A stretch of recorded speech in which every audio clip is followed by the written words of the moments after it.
नमस्कार दोस्तों, मैं रवि। आप देख रहे हैं मनी लाइव। मनी लाइव में आपका स्वागत है। हमारे चैनल पर नए हैं तो सब्सक्राइब कीजिएगा और नोटिफिकेशन ऑन कर लीजिएगा ताकि हमारा कॉन्फिडेंस आत्मविश्वास बढ़ता रहे। सब्सक्राइब जरूर कीजिए क्योंकि जो भी ताज़ा तरीन खबरें होती हैं वो सबसे पहले आप तक पहुँचे। दोस्तों, 1 अप्रैल 2026 से आपके घरों तक जनगणना के कर्मचारी पहुंचना शुरू हो जाएंगे। मतलब कि 1 अप्रैल 2026 से जनगणना शुरू होने जा रही है और जनगणना के लिए आपके द्वार पर जानकारी प्राप्त करने के लिए भारत सरकार के कर्मचारी आपके द्वार पर पहुंचने वाले हैं। 1 अप्रैल 2026 से शुरू होने जा रही है। एक-एक चीज़ घरों की गिनती होगी, आपकी जाति की गिनती होगी, आपके पास क्या-क्या है वो सब की गिनती होगी। जनगणना जो होगी दोस्तों 1 अप्रैल से शुरू होने जा रही है। यह कार्य जो इस दशक की प्रक्रिया के पहले चरण की शुरुआत होगी। भारत के महापंजीयक ने यह जानकारी दी है। राज्यों और केंद्र शासित प्रदेशों के मुख्य सचिवों को पत्र लिखा गया है। भारत के जनगणना आयुक्त महापंजीयक मृत्युंजय कुमार नारायण ने कहा है कि घरों का सूचीकरण अभियान शुरू किया जा रहा है। आवास गणना 1 अप्रैल 2026 से शुरू हो जाएगी। इसके पहले राज्यों एवं जिला प्रशासन के सहयोग से निरीक्षकों, गणकों की नियुक्ति की जाएगी तथा उनके बीच कामों का विभाजन किया जाएगा। जनगणना 2 चरणों में होगी। पहले चरण में की सूची बनाई जाएगी। अभियान में प्रत्येक घर की आवासीय स्थिति, संपत्ति और सुविधाओं के बारे में जानकारी ली जाएगी। इसके बाद दोस्तों दूसरे चरण में जनसंख्या गणना की जाएगी और घर में प्रत्येक व्यक्ति की जनसांख्यिक, सामाजिक, आर्थिक, सांस्कृतिक एवं अन्य विवरण प्राप्त किया जाएगा। यह 1 फरवरी 2027 से शुरू होगा। मतलब कि पहले दौर में घरों की गणना की जाएगी और उसके दूसरे दौर में बाकी चीज़ों की गणना की जाएगी। पहला दौर 1 अप्रैल 2026 से शुरू होगा, दूसरा दौर 1 फरवरी 2027 से शुरू होगा। जनगणना में जातियों की भी गिनती होगी। जनगणना के लिए 34 लाख से अधिक गणक, पर्यवेक्षक तथा 1.3 लाख जनगणना कार्यकर्ता तैनात किए जाएंगे। दोस्तों, प्रशासनिक इकाइयों की सीमाओं में 31 दिसंबर के बाद यह नहीं होगा।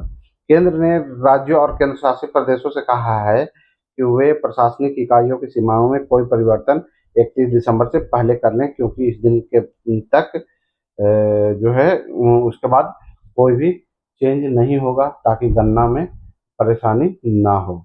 आपसे जब जनगणना की जाएगी तो उसमें जो पूछे जाएंगे सवाल वो इस तरह के हो सकते हैं जो हम बता रहे हैं। घरों में आपके यहाँ फ़ोन है कि नहीं? इंटरनेट है कि नहीं लगा हुआ? अलग से वाईफाई लगा हुआ है कि नहीं? वाहन कितने हैं आपके पास? उसमें साइकिल कितने हैं, स्कूटर कितने हैं, मोटरसाइकिल कितने हैं, कार कितने हैं, जीप वैन वगैरह क्या है? उपकरणों में आपके यहाँ रेडियो है कि नहीं, टीवी है कि नहीं, इसके बारे में भी पूछा जाएगा। लोगों से अनाज किस तरह के खाते हैं, अपने घर अपने खेत का खाते हैं या फिर खरीद कर खाते हैं।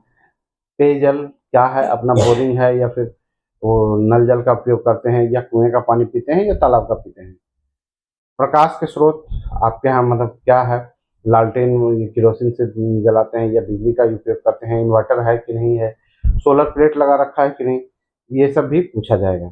शौचालय किस प्रकार के बनाया हुआ है आपने, सुलभता मतलब घरों में शौचालय है कि नहीं, कि सार्वजनिक शौचालय का इस्तेमाल करते हैं।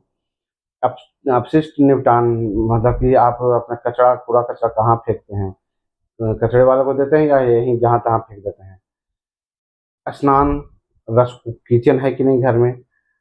खाना बनाने के लिए ईंधन क्या इस्तेमाल करते हैं, एलपीजी या जलावन का इस्तेमाल करते हैं, या पीएनजी का कनेक्शन ले रखा है, यह भी पूछा जाएगा। अन्य प्रश्नों में घर के फर्श पक्के हैं या मिट्टी है, कच्ची है। इसको घर की इस तरह में स्थिति पूछी जाएगी, जर्जर है, पुराना है या नया मकान है। इसके अलावा घर में रहने वाले लोगों की संख्या पूछी जाएगी, सभी का धर्म पूछा जाएगा और जातियाँ पूछी जाएगी। अ, अन्य प्रश्नों में घर दीवारों पर और दीवार और छतों की स्थिति भी पूछी जाएगी, मतलब छत पक्का है या करकट का है या खपड़े का है, ये भी पूछा जाएगा। उसके अलावा दोस्तों घर में रहने वाले लोगों की संख्या, कितने रूम हैं ये भी पूछे जाएंगे घर में। विवाहित कितने हैं और कुंवारे कितने हैं, यह भी पूछे जाएंगे। घर के मुखिया महिला हैं या पुरुष हैं, यह भी पूछा जाएगा। अनुसूचित जाति से हैं, जनरल जाति से हैं या क्या हैं, यह भी पूछा जाएगा। तो इतने सारे सवालों के साथ जनगणना कर्मचारी आपके घर पहुंचने वाले हैं और एक ये बड़ी खबर निकल कर आ रही है, पूरे देश में होने जा रही है। जातीय जनगणना, जाति भी पूछी जाएगी, धर्म भी पूछा जाएगा इसमें, और सभी चीज़ें पूछी जाएगी और आपको बताना होगा। तो आप रहिए तैयार जनगणना के लिए। अगले मतलब कि 2011 के बाद पहली बार जनगणना होने जा रहा है।